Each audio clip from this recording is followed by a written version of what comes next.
The cosecant of x is defined as the reciprocal of the sine of x. This means that for every input value, the output of cscx is equal to 1 divided by the sine of that same value.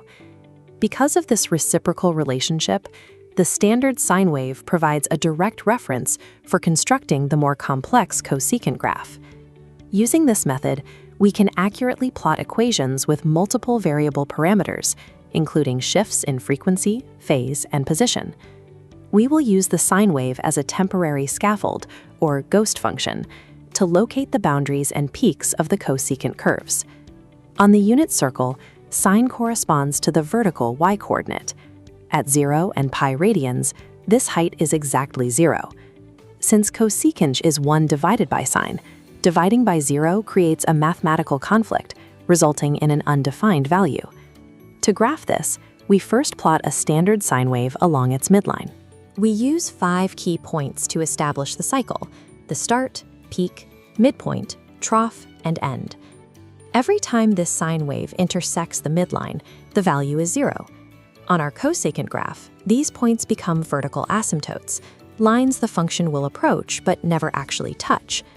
The cosecant curves launch outward from the peaks and troughs of the sine wave. They are contained within these vertical barriers, creating the characteristic U-shape.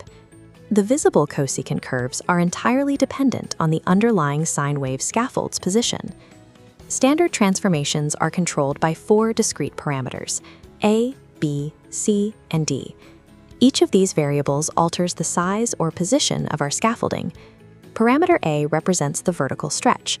While sine waves use this to measure amplitude, cosecant functions stretch to infinity, so we use parameter A strictly to measure the distance between the midline and the start of the curves.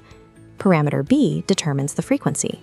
It calculates how many full cycles occur within a standard 2 pi interval and dictates the horizontal width of each curve.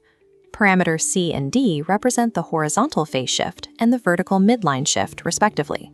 To graph any equation, we follow a 4-step sequence: extract the 4 parameters, plot the sine scaffolding, draw the vertical barriers, and launch the curves.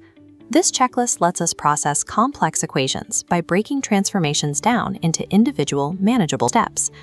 Let's plot y equals -2 csc of 2x minus pi plus 1. Before extracting parameters, we must factor out the 2 inside the parentheses. This reveals our true horizontal phase shift is actually pi over 2. Next, we draw our new midline at y equals 1 and place the first scaffolding node at pi over 2. Because parameter A is negative, the wave is reflected. Our scaffolding moves downward toward a trough first instead of upward. We complete the graph by dropping asymptotes through the midline intersections and drawing the cosecant curves outward from the peak and trough. This complete process clearly demonstrates exactly how a series of individual algebraic shifts and geometric stretches results in a perfectly predictable final plot. There are 3 primary areas where errors often occur when graphing these functions. Remember that cosecant has no defined amplitude. B must always be factored out, and asymptotes exclusively belong where the sine wave crosses the midline, never at the peaks. Visualizing the relationship between the scaffold and the final curves makes it easier to verify the accuracy of the plot. The scaffolding method provides a framework applicable to other reciprocal functions and trigonometric graphs.